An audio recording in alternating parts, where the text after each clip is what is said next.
Welcome to the Killshot MMA podcast. It's UFC Rio. Your main event is Charles do Bronx Oliveira and Mateusz Gamrot stepping in for Rafael Fiziev. Both are good fights. Looking forward to this one. I'm Sniper. That's Monk. Follow me at Sniper Wins. Follow Monk at Monk MMATICS. Smash the like button on this video. And now, after the intro, I have to victory lap. We built the optimal again in DFS Army last week. I think we're in like 4 optimals in the last 8 cards.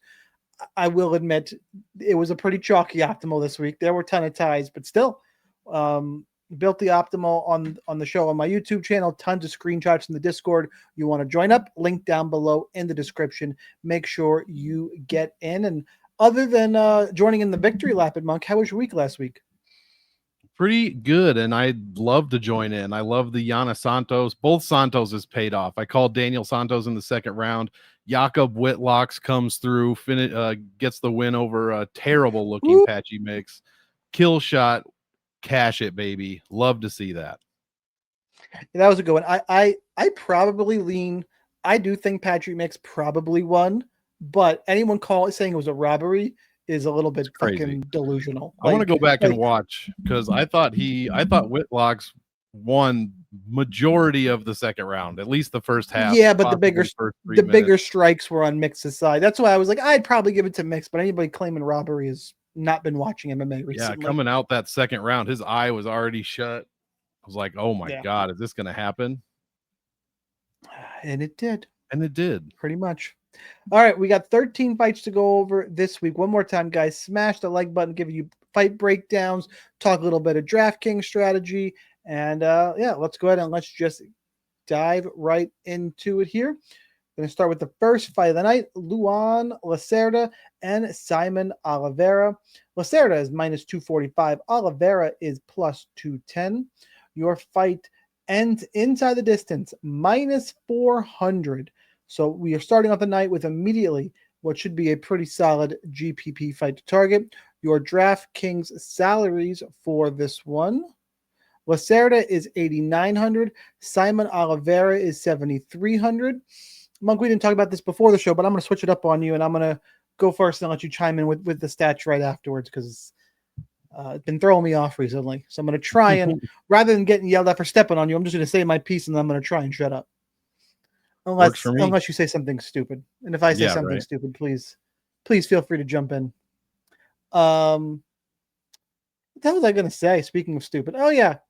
This is a weird one because both guys suck. Both guys aggressively suck. Like, Luan Lacerda is 0-2 in the UFC. Granted, Cody Stamann, Damon Blackshear, decent quality of competition. Saimon Oliveira is 0-3 in the UFC. And split decision win over Jose Alday in the Contender Series in 2021. Okay. As I said to open up this breakdown, both these guys appear to suck. I agree that I think Lacerda sucks less. I think he's better. Minus 400 inside the distance screams GPP. This is one I don't think you can be overconfident either way. I want to be overweight to both, but I will lean on Luan Lacerda here for the win. But this is a rough fight to start us off. Who you got? Yeah, absolutely. I agree. Lacerda sucks a little less, in my opinion, but both guys are terrible defensively. One of them has to get their first UFC fight, you would think, and the other one probably doesn't get re-signed. You would think. We'll see. It could be, a double knockout. They're definitely fighting for slips. 100%. Oh, absolutely. Absolutely. Both of them have terrible defense. The one thing that jumps out to me, if anything does, with Lacerda compared to Oliveira is the takedown defense. He's got a 75% and Oliveira has a 39%. Obviously, we do not have the biggest sample size there. And most of that was one Tony Gravely. He took him down 11 of 15 times. So I don't know how much you can really weigh that. But that's kind of where I'm going. He looked... neither guy looked decent in any of their wins. They were all kind of blowout wins. I guess the Stamann-Lacerda fight was the closest one on paper anyways, but Lacerda still got outstruck. Didn't get out-controlled and landed a takedown, but that's about it. So one of these guys has to do something. I guess I'll pick Luan Lacerda to get it done. Probably, hopefully inside the distance, minus 400. But again, what is it? 8,900? That is super risky. So only a GPP fight here. Don't touch it in cash. Don't even look that way. And yeah, give me No, Lacerda. Give me Lacerda. Just sucks a little bit less, as you said, but it is a good GPP fight. for Definitely sure. probably top quarter of the card to target. And we go from that to one of the worst ones to target. Julia Polastri and Karolina Kowalkiewicz. Polastri is minus 450? Question mark. Voice goes up. Karolina Kowalkiewicz is plus 350.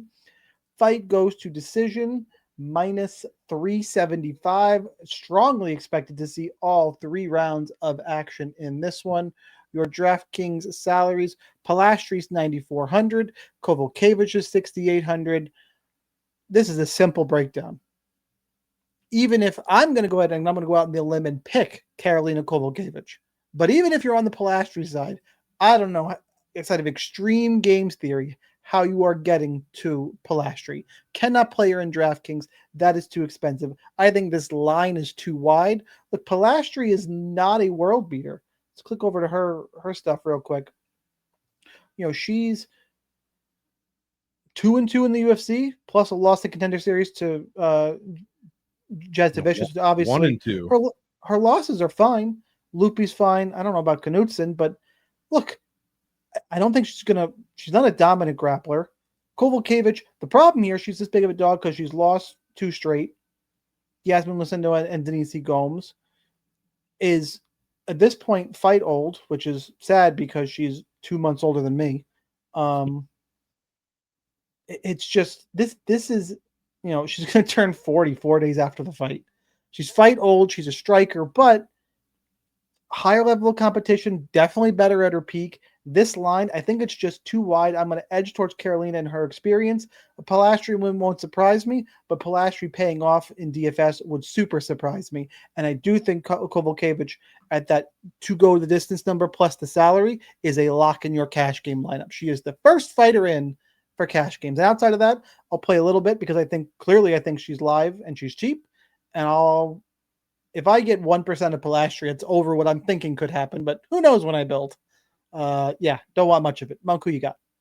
Yeah, I agree. I picked KK as well to outright win the fight. The over 2.5 is minus 4.25, GTD minus 400, and she does a lot more than probably people think of. Like when you hear Karolina Kowalkiewicz's name, you probably think, okay, she fought some good people, but what does she actually do? She's not a takedown person. She doesn't control the grappling time. Well, she does land in her career 18 fights, 5.5 strikes a minute. She also absorbs 5.5, but that's exactly what Julia Polastri does. 5.6 absorbs 5.4. So we're pretty much even there. Polastri, you know, doesn't have some crazy reach or height advantage. We're not worried about takedowns here. She also gets out controlled basically 2-1. So yeah, I'm definitely going with Karolina Kowalkiewicz because if this goes to decision, which it should, according to the odds makers, she should score okay in those decision losses. So we're hoping for 30, 40 points, something like that. That would be clutch at like what, 6,800. Polastri at 94 is fucking crazy. She is 1-2 in the UFC. The Alujas fight was also a Dana White Contender Series fight. So yeah, she's lost to Knudsen. Godinez. Her only win is Corey freaking McKenna. Like, who cares? I don't rate her highly at all. Kowalkiewicz lost to Gomez and Lucindo, 2 fighters that are decent in my opinion. She rattled off 4 in a row against less than stellar competition, but she's fought the best of the best. I mean, we've got Grasso, Yan Xiaonan. Jessica Penne was the last time she was finished, and that was via submission. If you know Jessica Penne, you know that's all she does. She's a just strict primary wrestler who has submissions. So I still rate Kowalkiewicz decently. I honestly thought she was retired until I saw her name here. So it's good to see her back. And hopefully, you know, she can get it done. Not necessarily inside the distance, but, you know, a win at 6,800 basically puts her optimal, even if she scores like 70 points. So I don't trust Polastri. And yeah, got to back KK on this one. If she can get non-violent fighters with how long she's been around, I don't know what I'll look later, but she's probably got to be on at least 100, right? Has bringing to in be. that Andre Arlovsky money, a little bit less. Like, dude, take all of it. And like, there's an outside shot. Polastri knows that her path is grappling, and she's not like she's totally incapable. Did it against McKenna. I guess she could do it against KK. That's the outside shot, but it seems like such a low outcome. And at that price, I still don't know if she makes it. Like, I guess the slimmest possibility is there, but I'm not going to be going there. I'm just kind of playing devil's advocate there. Mm-hmm. All right, and we're going to flip flop back to one of the best fights to target again, but it's the one I think I have the strongest take on, and I am horrified because it's Valter Walker and Mohammed Usman, the brothers of two other UFC fighters. Walker minus 315, Usman plus 265. Fight ends inside the distance, minus 165. It's because Usman is not a finishing machine. Under 2.5 rounds is minus 135. A little bit interesting there.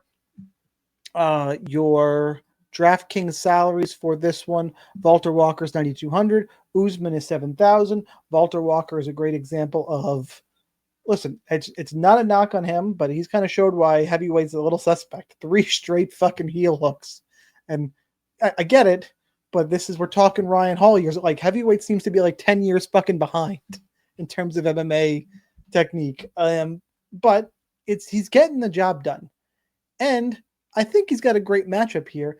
I'm a little disturbed at how much I like him because Usman is either going to grapple or gas. Like, he has to grapple. Sorry. In this fight, I think he has to grapple. I don't think he's going to be able to outstrike Valter the way he did Hamdi, because Valter's going to force distance being close and force big shots. I guess Usman could land a check hook, and that's why I'll have a little bit. But I think Usman, his path here would be grappling and getting on top and closing the distance in the clinch. And if he does that, I think he's going to play right into Valter's hands, where Valter can look for another heel hook. A 4th straight heel hook, going to surprise me 0%. Valter's going to be aggressive, close, and I think get a submission.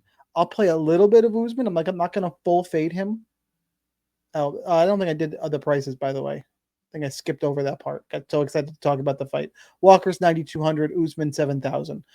I'm going to be over on Walker, and I'm probably going to be about field, maybe a little bit under on Usman. This is a great fight to target, but it's one I feel pretty strong about. I agree with the odds. I'm about Valter Walker in this one. It paid off for us this week last week. Very similar spot with Edmund Shabazian. Scary at first, and then he took over and ended up on the optimal. Of that upper 9K range, I just think the fight favors Valter Walker a ton. Like a ton. So I'll be over on Valter Walker and do what you want with Usman. But yeah, you know where I'm going. Monk, how about for you? Yeah, I agree. 4 straight heel hooks is definitely in the cards here. I don't rate. Yeah, for sure. I don't rate Mohammed Usman very highly. You said he has to grapple, which, yeah, he does. Which, 89% control time out of 100 possible percent is pretty good, but he only lands, 0.19 takedowns per 15. He's only landed takedowns in, I think, 2 fights.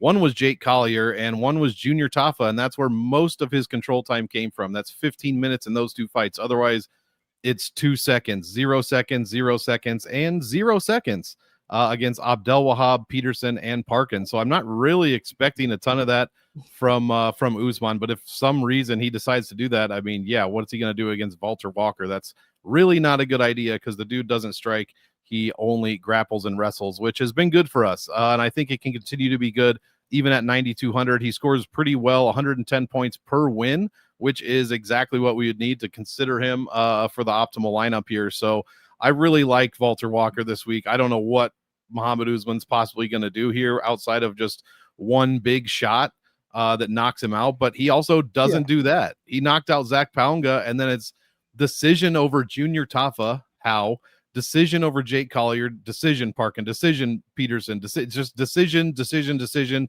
I don't see what he's going to do here. Walker throws up 0.68 submission attempts per 5 minutes. Might not sound like a lot. That is a gigantic number. Also, another gigantic number is the 0.23 reversals per 5 minutes. That is a huge number. So if Usman somehow lands a takedown, he's likely going to get reversed and just get smashed. So I think Walker is one of the best plays on the card. I'm playing him in all formats. And if Karolina is the first one, he is the second one in my cash lineup. I mean, it's a bit of a risk for cash, but I don't hate it. I love him. The matchup seems too good. Yeah, seems too good. And they are, what you can say is they're heavyweights. Valter is on a roll. He's going to close probably a little recklessly. I don't think Usman will make him pay, but 4-ounce gloves at heavyweight, it wouldn't be the dumbest thing I've ever seen. Yeah, It and wouldn't be heavyweights. it wouldn't be the way Tristan Vines fell over last week. No.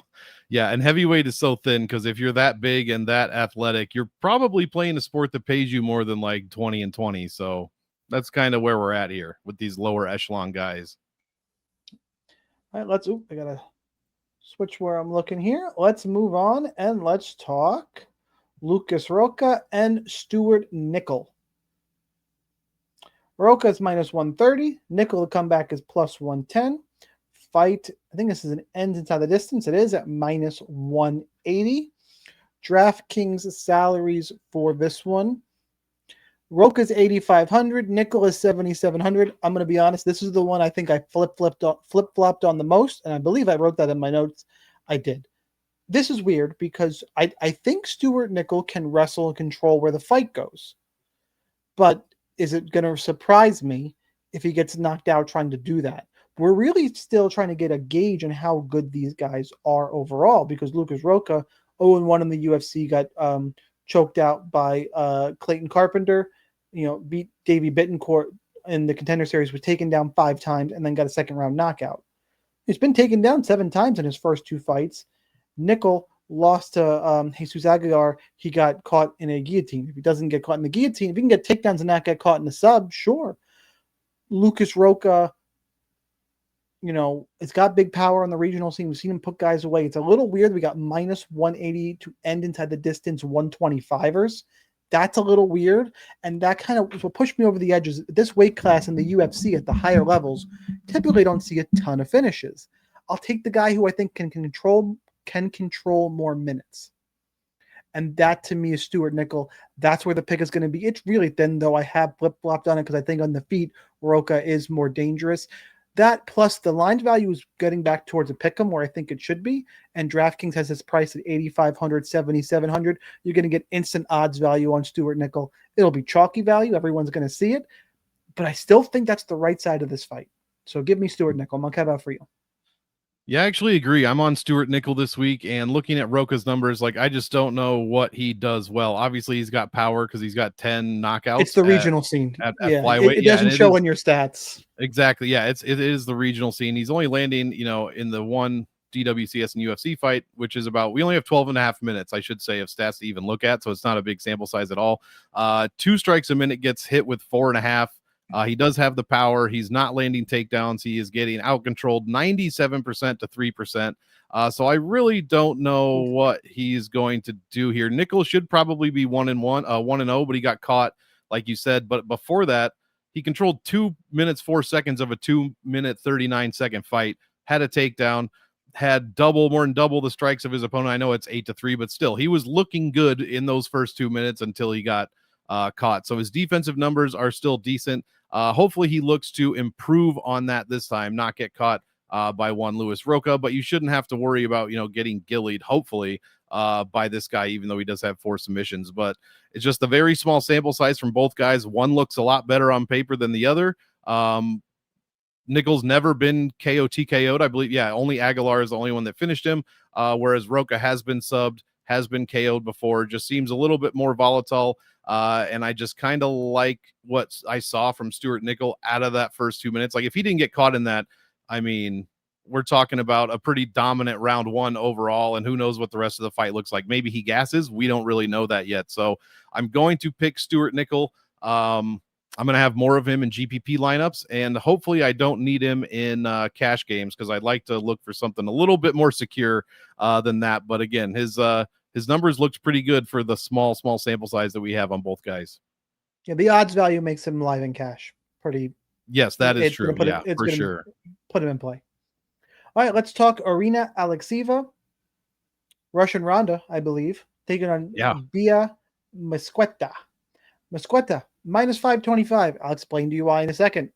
Plus 385 for Irina Alekseeva. You may have not heard of Bia Mesquita. She's minus 525 in this fight is minus 250 to end inside the distance. This is not a women's fight where the dog is plug her into your cash lineup like a Karolina Kowalkiewicz. Mesquita is the most expensive fighter on the card at 9,600. Alekseeva is 6,600. Bia is a grappling wizard who is transitioning to MMA, and she's 5-0. She's, I think, 5-0, running through people in Bellator, running through people in the regional scene. A lot of times you would say, okay, well, that person fighting somebody in Alekseeva who has won in the UFC, you would go, well, this is going to be a test here. Let's take a shot in the dog. The problem is Alekseeva is 1-2 in the UFC, won by Nibar. She lost to Melissa Mullins, lost to Claudia Segula, cannot get takedowns. Her takedown defense is okay. But what Alekseeva does best, like in the knee bar, you would think she's going to be able to, to grapple. I don't think she's going to be able to keep Mesquita off her. I think Mesquita nullifies one Alekseeva's strength and is just better at it and is going to dominate her. Like, Russian Ronda's a 5'8", 135, a 5'8", 135er. Mesquita 5'4", 135, and Mesquita is just. I think that height is going to help her get on the takedowns. She's strong. We know she can grapple. If the fight gets to the 10, 15 into the late second, early third round, and unless Mesquita has really been able to control position, doesn't look tired at all, this is, I will say, a live bet look at Alekseeva, because I would be a little bit worried about Mesquita fading if there's more stand-up than I'd like here. But how do I see the fight going? Mesquita getting takedowns and smashing and probably getting a submission. Like, it's weird to like a UFC debutante who's the most expensive fighter on the card, but they got her a good matchup here. I like Bia. I like my grappler, so maybe there's some bias there. But I don't mind paying up for Bia this week. Monk, how about for you? Yeah, I agree. I picked her to win. For GPPs, I don't mind for sure. It's not 9,800 like we had last week with Gauthier. But I'm having 96, trouble. 96. Or yeah. Well, it's not 98 like we had with him. Oh, It's not only 98. 96 Okay, this week. But yeah, she's a 34-year-old debutante, and not saying that's old because it's not, at least compared to me and you, but no, it is a bit old. It is a bit old. old to be a prospect. It's a bit old to have only 5 MMA fights. One of them was a DQ win. So really she's obviously 5-0, but she's only got 4 finishes instead of that 5th one. I'm having a hard time figuring out how she's going to pay off 9,600. And since I don't know, and I preach this every week on every show that I'm on, grappling takedowns and non-significant strikes is what makes you break the slate. We saw it with Hamzat, Merab. I mean, countless fucking people. Merab maybe just set a record for the most points scored of all time. I don't remember what Hamzat scored, but it's so awesome. But yeah, so I don't know how she does. I don't know if she's working for transitions on the ground or if she's actually trying to land damage. If I knew that, I would play more of her if I knew she was going to land those pity pat strikes that add up so quickly and so well, because Alekseeva has no defense whatsoever. I mean, her best attribute is she has landed with power. She lands 4 strikes a minute, but she eats 5. She has no accuracy. She has no defense. She has no takedown. She gets controlled 80-20.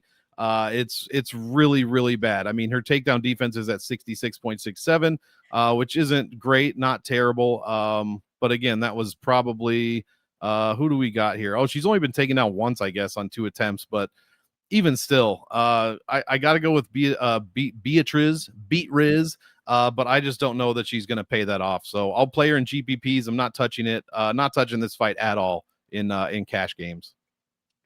I don't mind Bia as a potential pay up. Yeah, I mean, she could score a bunch of points. I just don't know what she looks like on the ground, really. Here's, what it is? If you're looking at fighters over 9K, we'll do a little bit of the cash talk here. Here are your options, 9K or over. Just give me a yes or no. Would you pay them and play them in cash? The first one is the one I think where the difference is here for us. Montel Jackson at 9K. Yes. See, I'm a no, but everything else I think we're going to agree on. Vitor Petrino. Probably. Oh, for cash, I think it's too risky. I think it's a GPP fight. It is pretty risky. I'd rather have Montel for sure. Yeah. Valter Walker is a yes. Yes. Polastri is a no. And I think we know. I think Alvarez Lucas is a pretty clear GPP fight as well. Yeah. And then you got Bia. Like, I think it's Bia versus Montel for your second spot at 9K and above. But a little bit of spoilers there, Montel. Guys. We will see. I do not. And this is the one, it's a good transition because this is one where we just talked about. Vitor Petrino is minus 310. Thomas Peterson is plus 260. Fight ends inside the distance is minus 210. Your DraftKings salaries, Vitor Petrino is 9,100. Thomas Peterson is 7,100. And while I am picking Vitor Petrino, I like him in the spot. I just like Walker a little bit more in terms of this exact range. Thomas Peterson has a way of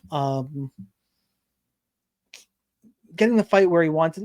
It's a little bit similar to the Usman spot, to the Walker-Usman fight as well, because when Peterson succeeds, it's because he's grappling. 2 takedowns against Mohammed Usman, 3 against Chandler Cole, 9 against Dontel Mays.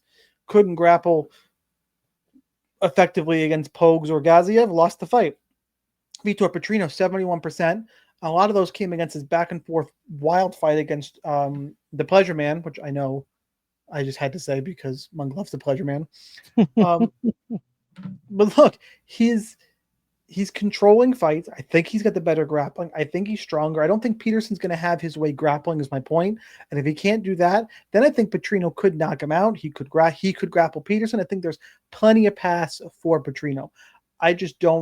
I'm a little worried about the volume here because Petrino can be low volume.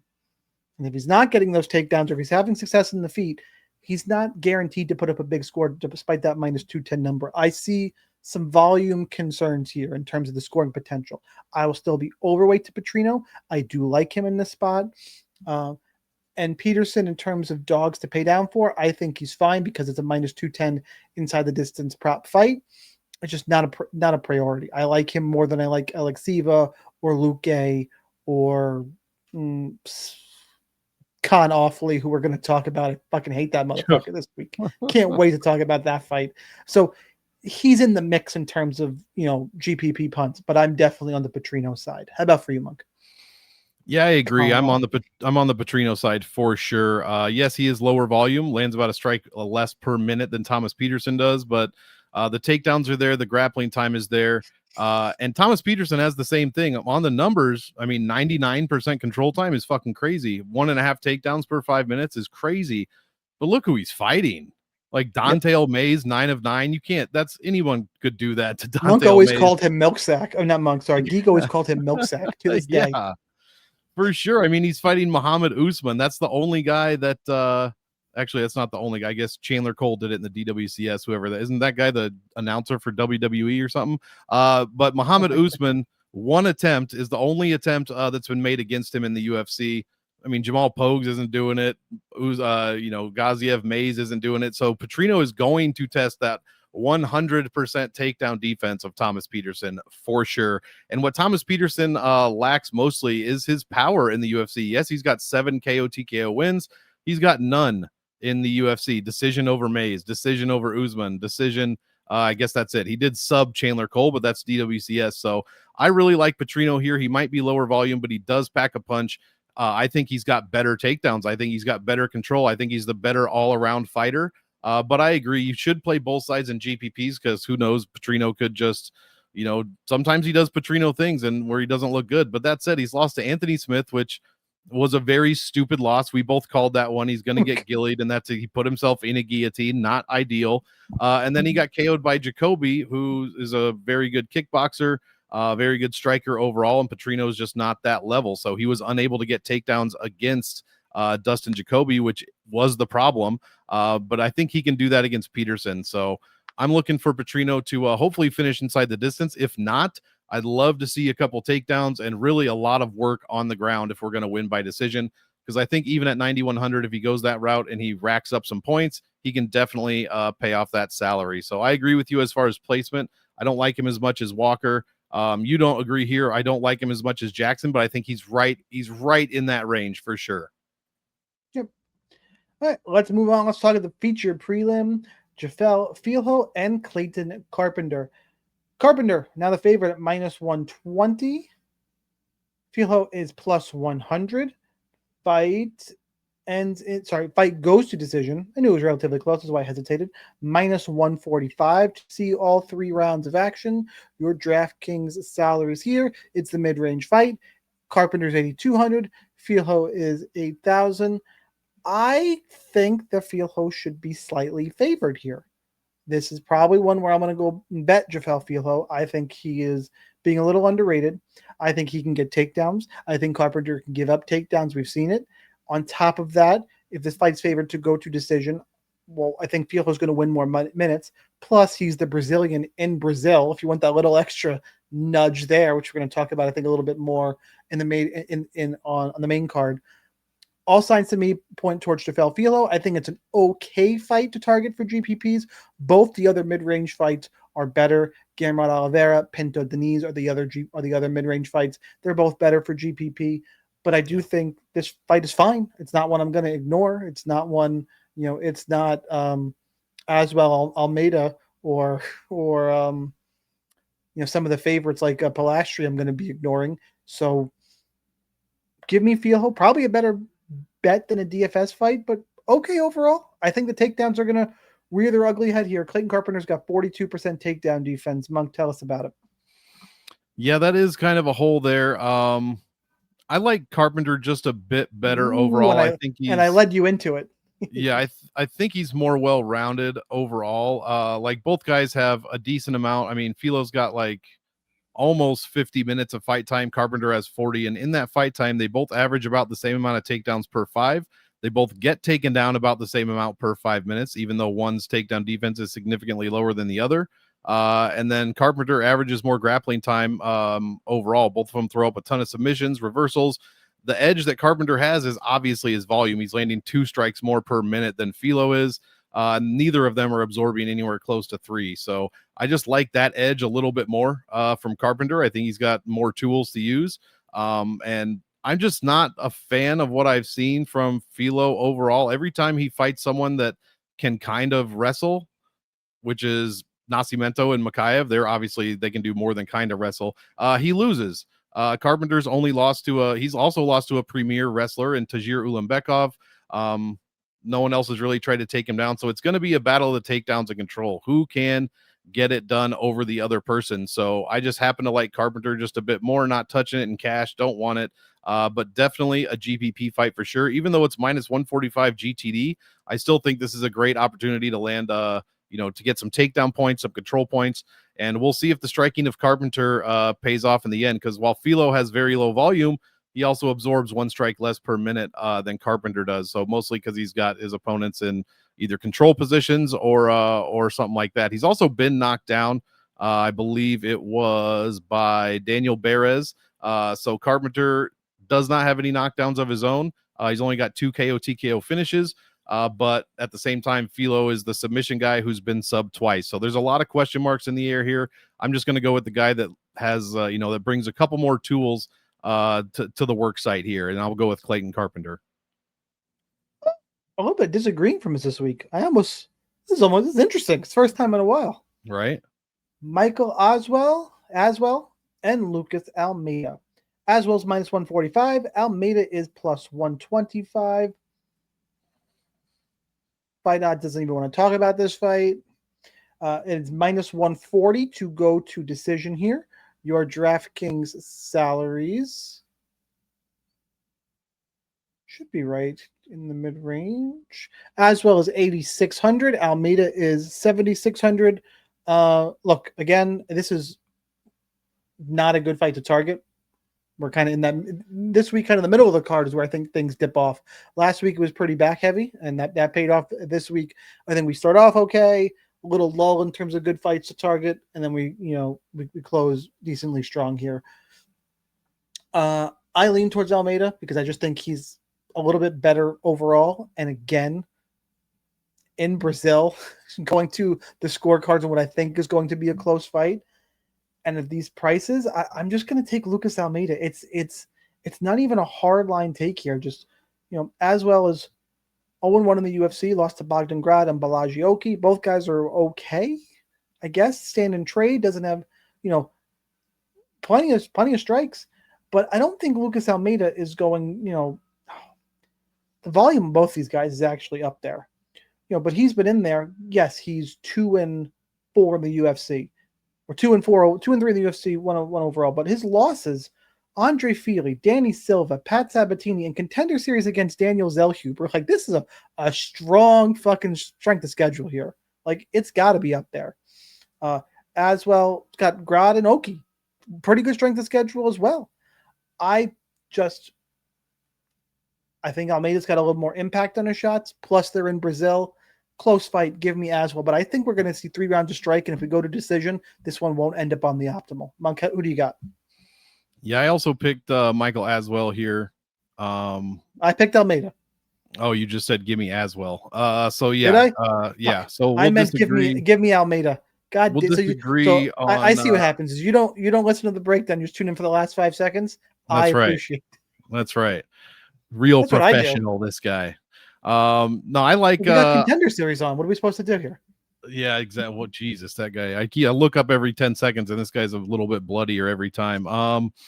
I agree. The strength of schedule is very good for both guys overall. But that said, Almeida's only wins have come against Kwamba and Trezano. I know he's not getting matched up with quote unquote easier fighters. That's not his fault, but that's just what it is. Both guys have terrible striking defenses. In fact, Almeida actually gets outstruck. He gets outcontrolled like 4-1.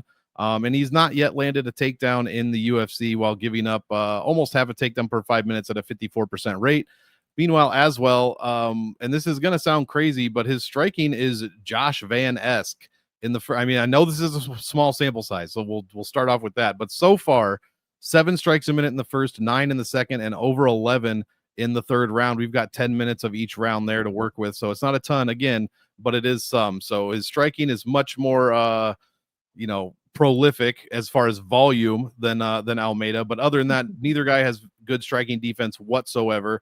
Aswell also has a terrible takedown defense, but again, we have not seen that from Lucas Almeida, and he also gets out controlled. So it's kind of a not who sucks worse, because I don't think it's like that first fight we talked about, but because I think these guys are decent. And Aswell on paper, you could make an argument that he won that Bogdan Grad fight. And the Oki fight was extremely, extremely close. He almost battled back to win that, and I would not have been surprised if we at least saw a split, but possibly even a win for him. So I think he's right on the cusp of putting it all together, figuring it all out here. I think Lucas Almeida is a damn good opponent for him, and I just like him just a little bit more here in this fight. So we're going against the hometown guy, and give me Michael Aswell to hopefully win a decision with a ton of takedowns. And he's a guy that will land those non-significant strikes and really rack up those points. What did he score anyways? Lastly, against Oki, he put up 47, and in the loss against Bogdan Grad, 68.7. Now that might not sound like a lot, but those are both fantastic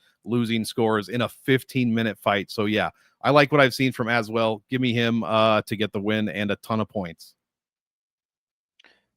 Let's see if we don't agree on this one. We're gonna have to have a long conversation, because I know we're gonna agree up here in the co-main event, but we have to agree. Oh yeah, we're agreeing on this. Ricardo Ramos and Kaan Offli.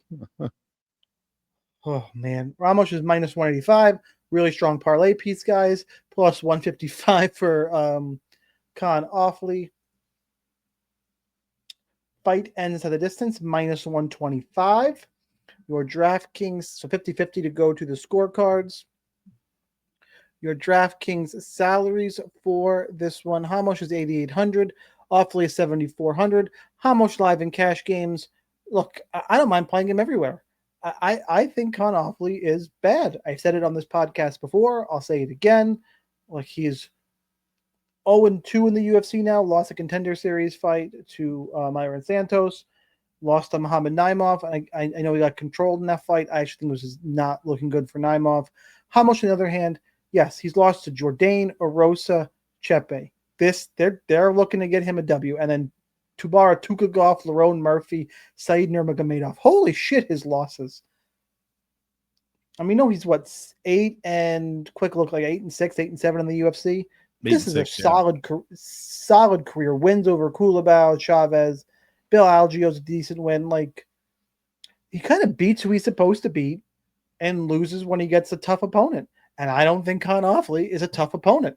I think Ramos is going to bend him over, put his boot up his ass, and snap it off in his hindquarters. Because if I'm wrong, I'm wrong. But I don't think Kaan Offli is this level. I'm trying to. What's the word I'm looking for? You know, when you hyperbole aside. God, it took me forever to find the word. Hyperbole aside, Ramos just looks way better. I would be surprised if Offli found a way to win. I just don't think he's quite this level, and Ramos is way up on this level. I know he's lost 3 of his last 4, but Ramos is good, man. And again, fighting in Brazil. So I'll take Ramos. I'll be under on Offli, and if he beats me, he beats me. You can't play everybody. This is a stand I will take. Give me Ricardo Ramos pretty much everywhere I can get him. Monk, how about for you? Yeah, I like Ramos here as well. I can't back Offli whatsoever. He is I've been wanting to do it so bad, so fine, I will. He looks so awfully awful. Offli does. So yeah, we're gonna have to not play him. The striking defense is terrible. The striking not terrible, but the striking offense is terrible. 45% accuracy, no takedowns, gets out controlled. I mean, it just looks bad. I would be way higher on Ramos. I'm gonna put him as probably only a GPP play. I'd be way higher on him if he wasn't so fucking inconsistent. Like, you never know what you're going to get with this guy. Like, yeah, he's losing to really good fighters for the most part. But occasionally, like the Rocha fight, like he got subbed in 2 minutes. This is the dude that subs people in 2 minutes, and he got subbed in 2 fucking minutes. Jourdain subbed him in 3 minutes. I mean, those are kind of high-ish level guys, maybe more specialists, I guess. But man, that does not look good when you're trying to roster somebody at $8,800. So this dude is either going to break slates and score like 120, or he's going to, win a boring ass decision where he goes for submissions and doesn't get them. And he's going to score 70, 75 points and not pay off. So Yeah. I'd be, like I said, I'd be way higher on him if he wasn't so fucking inconsistent. But I agree with everything else. Offli is terrible. I'm not playing him whatsoever. And if he doesn't win this, he's probably going to get his walking papers as well. So the guy just really doesn't do anything. He does get some control time, but that's all against the cage. Like, Ramos is not going to let him control him against the cage, most likely. So give me Ricardo Ramos to get it done. But yeah, strictly GPP for me because of his inconsistency. I'll take him in cash because he seems, even if he scores shitty, I feel like it's a safe 75. Like, That's let's fair. go Jhonata Diniz and Mario Pinto. Diniz is minus 120. Pinto is plus 100. Some books is even, it's flat, minus 107 on Bet 105. Pinto's actually the small favorite on some books. Pick him on Betway. So it's pretty much a 50-50 fight here. Your fight ends inside the distance, minus 170. Pretty good one to target overall. Your DraftKings salaries for this one. Pinto's 8,300. Diniz is 7,900. It's high upside. It's a good GPP fight, but it's not an all-in because both guys can lack in the volume department. And Vegas is actually favoring ending in the second round. Pinto, 3.67 strikes a minute, landed 13 in the second round, went over Austin Lane. Okay, Diniz, kickboxer guy, usually has got to keep people off of him. Gets him late. A little bit better volume out of him, but it's also because he had a squash opponent in his contender series. It's into the stats a little bit. And Alvin Hines, God bless him for coming in on short notice. And still didn't look that bad. I remember I picked Alvin Hines in this fight, going, he can get takedowns, and Diniz has got a giant hole in his game. The takedowns are rough. He beat Austin Lane because Austin Lane gassed out after controlling him the whole first round. He lost to Tabora. Again, couldn't stop a takedown. Mario Pinto, I think, is more well-rounded, but I think he can hang with him on the feet. I think Pinto's a more physical athlete overall. He's 27 years old. Diniz is actually 24. I thought Diniz was a little bit older. 34. Regardless, I think Pinto's a better athlete, more well-rounded. GPP fight, I'm going to be over on both guys. It's not all in because of the volume concerns. But again, overall pick is Mario Pinto. And don't play this one in cash. Yeah, I agree with the don't play this in cash, strictly GPP fight. But I'm going to pick the slight underdog in Jhonata Diniz here. He's landed more volume so far. Oh, yeah, he's landed more volume so far. He does get taken down, but Mario Pinto hasn't shown that at all. He attempted one takedown on Austin Lane, didn't get it. And he's only got one submission win on his record. The rest are six KO TKO wins and then 3 decision wins. So I am going to go with Jhonata Diniz here. Both guys land with power. He just not, if he doesn't get taken down, this should probably go longer than most people expect. So that's kind of where I'm looking. Pinto, I don't have a ton of stats. He's only fought Austin Lane and then a DWCS fight. Diniz has also fought Austin Lane, but the Carl Williams fight is probably the best win between the two of them. And he landed about 4 strikes a minute. He was taken down, controlled a little bit, but he comes back. Seems like he gets taken down and controlled in every fight because that's exactly what happens. But then outside of that Tybura fight, who, I mean, you can't knock him for losing to a pretty good UFC veteran. Excuse me.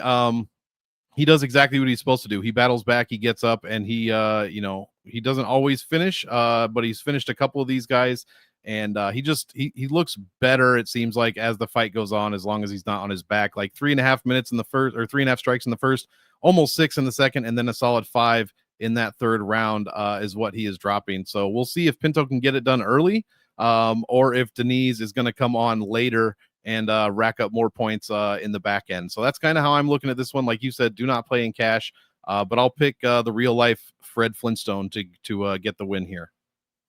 Pretty solid arbitrage opportunity here too, by the way. Diniz, you can bet minus 107. You can bet both sides of this fight. You can bet Diniz minus 107, Pinto plus 123 on Pinnacle. Guarantee yourself some profit.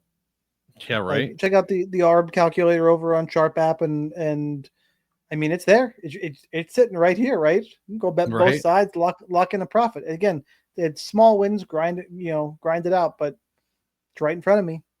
Actually, I just realized our heads are actually blocking it here on the podcast, so I should say, there it is, minus 107, Diniz, Pinto plus 123 on Pinnacle.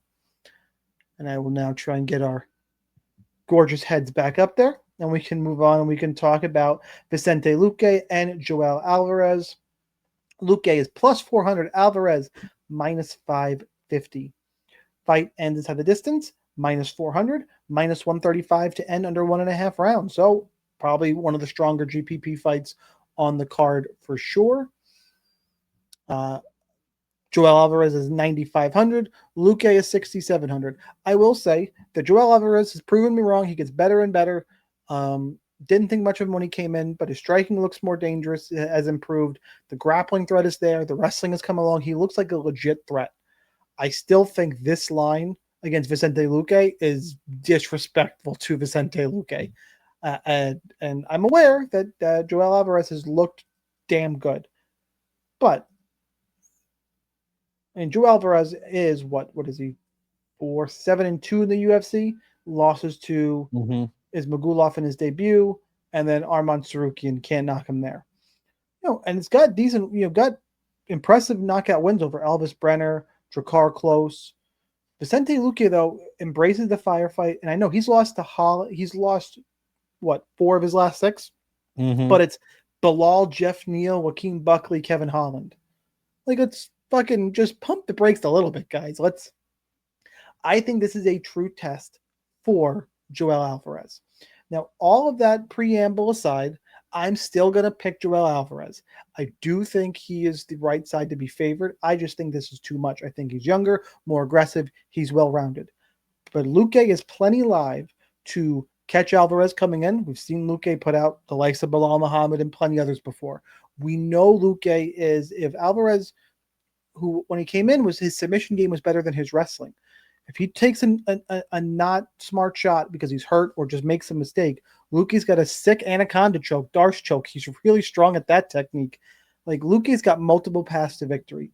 I'm still going to pick Alvarez, but overall, bottom line, I want to be over to both sides of this fight in GPPs, even though Joel Alvarez is 9,500. And just to kind of recap, that means I want to be over on Bia Mosqueta at 9,600 and Joel Alvarez at 9,500 and Valter Walker at 92 and Vitor Petrino at 91. Like, you have to make some choices.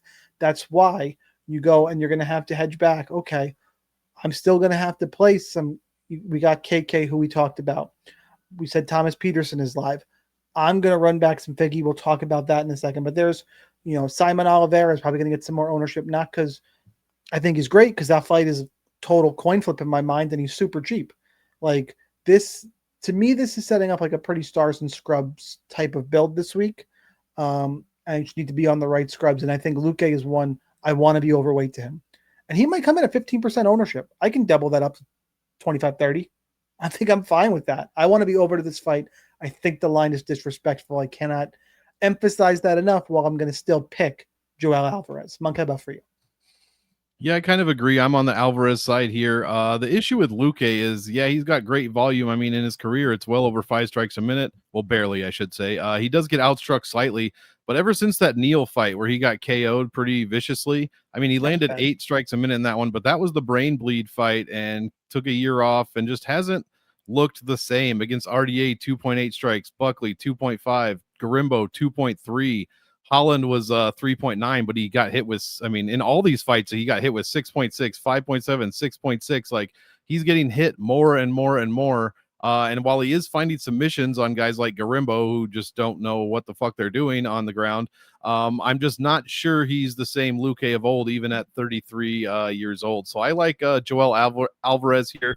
Lands almost the same volume. I mean, half a strike less per minute at 4.5. Doesn't control the grappling time whatsoever, but that's because he's Joel Alvarez and he doesn't need to. If you take him down and put him on his back, like, you better know what the fuck you're doing, or you're getting reversed, or you're getting submitted from his back. So that's kind of how I'm looking into this one. And he does not. You mentioned if he gets messed up and shoots a takedown, he shot like 2 takedowns. That's it in his last in his 9 fights. One was against Brenner and one was against D. Casey. Neither of them came to fruition. So I'm hoping we don't. He's not just rushing in like that in this case at 9,500, because like you said, Luque's got. He's a son of a bitch if you put yourself in that Anaconda or Darce or any of those submissions that he is extremely good at. So I like Luque. I always have. I'm just a bit nervous about what he's going to look like, especially since that Jeff Neal fight. I don't know if he's more just laid back or if he's more careful, I should say. But the Garimbo fight is the only fight where he looked really kind of aggressive. I mean, he took Dos Anjos down 8 of 11 times, but Dos Anjos 38 years old. Garimbo, like I said, didn't really know what he was doing, but he's losing to good names. But again, he's just getting outstruck so badly in every single one. And Alvarez is not a low volume striker. I mean, I think of Alvarez and you might think of submission guy who can't wrestle, but he's also got very good striking. I mean, 4.5 per minute, and he lands that at a 54% clip. So you got to kind of very good. There's a lot of volume in it now. A lot of volume, but I mean, he's landing at a decent accuracy as well. So a lot of these times it's just guys throwing a ton, like Michael Aswell, for instance, 44, but he lands 9 a minute, but it's at 44%. So he's throwing a ton of strikes and he's not even connecting with half of them. Alvarez is kind of the opposite. I think he's going to put it all together, and I think he can finish Vicente Luque here, but definitely play both sides. If you're telling me Luque's 15%, I'd also like to, try to get over that. Co-main event time. We've been alluding to it. Davis and Figueiredo, Montel Jackson. Montel Jackson's minus 305. Figueiredo is plus 255. Fight goes to decision is minus 160. That's strike one for me against Montel Jackson in terms of wanting to play him for DFS. I'm looking at a decision here probably. He's 9,000. Figueiredo is 7,200. It mostly is on the price side. But I am going to go ahead and I'm going to pick, as I've alluded to, Davis and Figueiredo. Look, Montel Jackson, I get it. He's on a 6-fight win streak, and he's looked good. Daniel Marcos is a decent win. Damon Blackshear, Hani Yaya, Julio Arce, JP Bays, Jesse Strader, Felipe Corrales, Andre Sukumta, Brian Kelleher, Rico DiSculo. Like, couple good wins in there. Lost to Brett Johns. Granted, that was 5 years ago. He got out wrestled. Did have a knockdown in that fight. Davis and Figueiredo, though, I think we got a little bit of an overreaction in this line to losing to Corey Sandhagen and Piotr Jan. Like, I can understand. I think I would still pick Davison. I can understand why Montel is favored. But why he's favored up at minus 305, very similar to the last fight we just talked about. I think this is too wide again. It's kind of the same exact scenario. Now, I know Figueiredo's 125-pound champ transitioning to 135. I don't think he's too small for the weight class. This is a great step up for Montel Jackson. And honestly, the fight Figueiredo should take or needs to have because he's lost his first 2 at 135. Totally get it. I just think Figueiredo presents more challenges. I'm a little worried about volume overall for both guys. If someone's going to grapple Figueiredo, I think can grapple. He's a little too comfortable off his back if Jackson gets the takedowns. But overall, in terms of level, like, I'm just not 100% sold on Montel Jackson. He's looked good, I think we're discounting how good Deiveson Figueiredo is because he hasn't looked great recently. Even if you disagree with me on that, I'm going to take Figueiredo for those reasons. If you disagree, I still think the salary's too big and the minus 160 are to me, it's rough for Montel Jackson. Unless you're just down on Figgy and then we just agree to disagree. And I think that's where Monk is going to go, and that's fine. But for me, Figueiredo at minus 160 to go to decision, a line too wide at plus 255 and 7,200 price tag, I think he's viable for cash. I'll be overweight to him on GPPs as well because, as I mentioned, I need some of these low 7K fighters with all the pay-ups I do want to gym in. So give me Figgy for those reasons. Monk, what you got? Yeah, actually, I'm the opposite. I love Montel Jackson this week, but I also love the minus 160 goes to decision line. I love it. And he's only 9K. And why do I love it? It's because what I said earlier, takedowns and non-significant strikes. I mean, this is what puts you optimal consistently. And that's exactly what Montel Jackson does. I mean, 55% against Marcos. He's got 73% non-significant strikes, 68, 22, 74, 60, 38. We love to see that with mixed with takedowns in every fight. Figgy's been taken down twice in both of his last two in both of his last two fights by strikers. Corey Sandhagen, 2 of 2, out controls him 5 minutes and 30 seconds. Figgy lands 6 strikes in a 9-minute fight. And yeah, well, maybe he was controlled by Corey. Well, he was controlled for 5 minutes. The fight was 9 minutes. What the fuck did he do in those other 4 minutes? Absolutely nothing is the answer. Peter Yan, striker, took him down once, out-controlled him 21-3. Figgy hasn't put up more than 3 strikes a minute since his last Moreno win in January of 2022. And yeah, I just don't know what he's going to look like here. Maybe he comes back to the Figgy of old. Who knows? But the size is going to matter here. We've got a 5-inch height advantage. We've got a 7.5-inch reach advantage for Montel Jackson. Like, I'm having trouble seeing what Figgy's going to do. His striking defense is terrible. Less than 50%, gets hit by almost a strike more than he absorbs. He gets out-controlled. He gets taken down as much as he lands takedowns. Like, I just don't know what this dude is going to do. Yeah, he beat Cheeto, Garbrandt, and Font, but Font can't wrestle. Garbrandt's terrible, and Cheeto Vera also can't wrestle. So, and he only landed 2 of 14 there and scraped away a 15-minute win. So I think Jackson's got the much better tools. He's much bigger. And I think, honestly, even at the 9K salary, I think he can pay this off with takedowns and control time and significant strikes on the ground. So, yeah, I think Jackson looks really good here. Give me a rebound off of his terrible score against Daniel Marcos. And but in that one, he got out-controlled and he got taken down a few times by Marcos. And I don't think that's going to happen here with Figgy. So I love Jackson at 9K. I'll have him in all formats. Definitely the most we've disagreed in a hot minute. So one of us is going to have a good week. For sure. Charles Oliveira, Mateusz Gamrot. Main event time. Pick them. Pick your side. Looks like right now, actually, more books have Gamrot favored than vice versa. Mostly a pick 'em, but the slight juice towards Gamrot. And on the average, minus 150. Yeah, about minus 115 for Gamrot and around minus 105 for Oliveira. Oops. Your fight ends inside the distance is minus 250. Minus 115 under 3.5 rounds. I do not think this is a stackable fight. I think it's awkward. I think it's awkward pricing in terms of those inside the distance numbers. Gamrot's 8,400. Oliveira 7,800. Tell me you don't like anybody else in cash. Go ahead and stack it up. I guess it's not the worst cash game stack, but I don't like it. I am going to take Charles Oliveira. Mostly, one, they're in Brazil. I know Oliveira he's getting towards the end of his career. I get it. But I've seen Gamrot hurt a ton on the feet, right? The dude gets hurt. Oliveira's going to be the better striker. Gamrot needs to wrestle. When Gamrot wrestles, all of a sudden that puts you in Charles Oliveira's submission territory. There's going to be no safe place for Mateusz Gamrot over 25 minutes. I think that can wear on you. He's also the one taking this fight on short notice.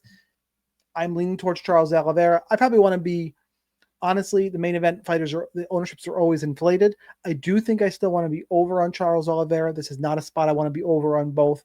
This is Similar, I know Yuri ended up, not Yuri, Roundtree ended up losing that fight, but it's similar to that fight where I wanted Field over on Yuri and under on Roundtree, but still enough where if he won, I was going to be fine. Similar situation here.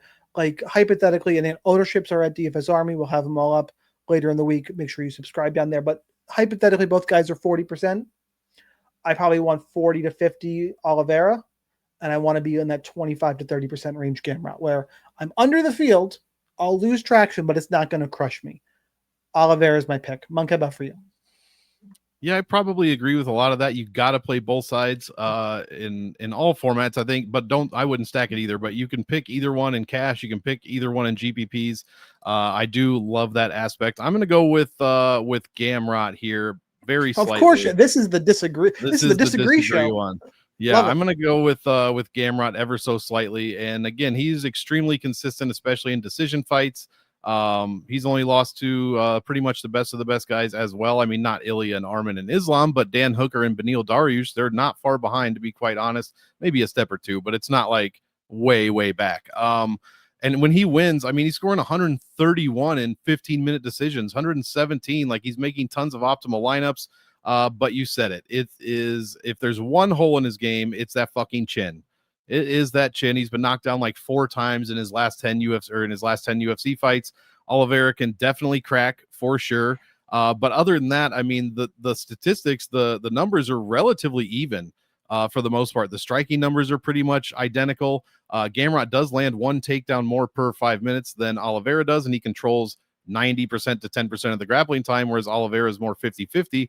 But it's kind of like that Joel Alvarez thing. Oliveira doesn't have to be in control positions to get the job done. We've all seen it a gazillion times because he has the most bonus wins in all of the UFC. His defense does look a little bit more suspect overall because he gets chinned as well.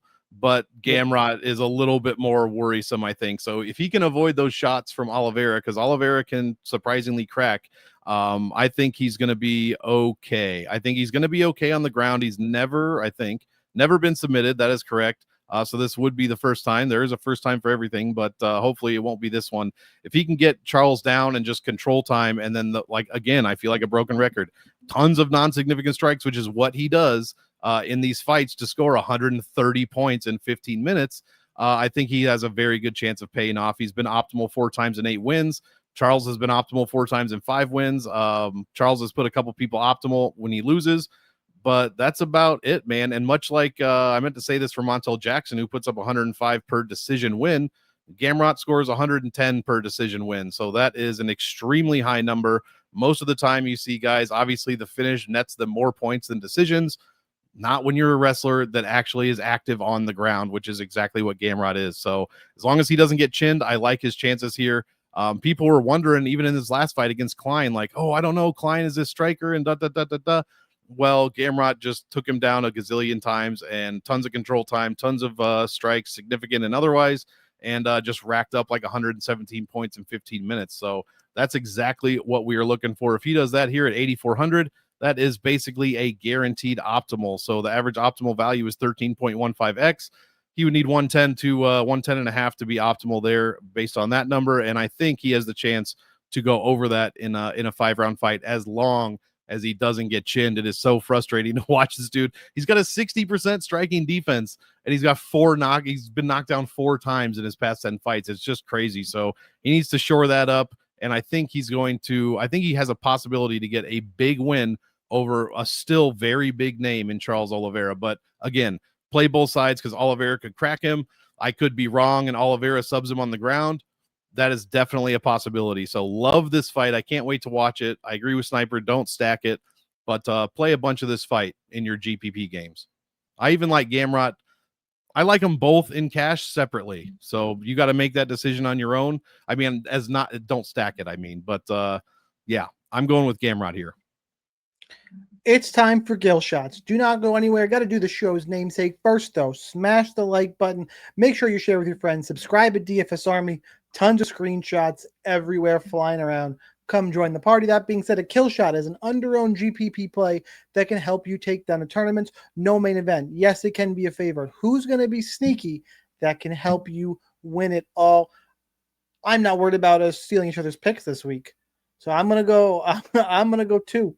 One and honorable mention that I think I just don't want to get lost in the sauce here. 1, it's Davison Figueiredo. I don't think he should be this big of a dog against Montel Jackson. I think he's going to surprise some people like Monk, and 7,200 on this card is very, very valuable. Honorable mention, and yes, this counts. It would be, I almost did it just to piss off half a Discord. You know where I'm going, Monk? Maybe. Come on, What give me your guess. Oh, it would be, I was would thinking infuriate everyone. Valter Walker. No, he's too chalky. That would be too chalky. But you're in the right direction in terms of pay up. The most expensive fighter on the card, Via Mesquita.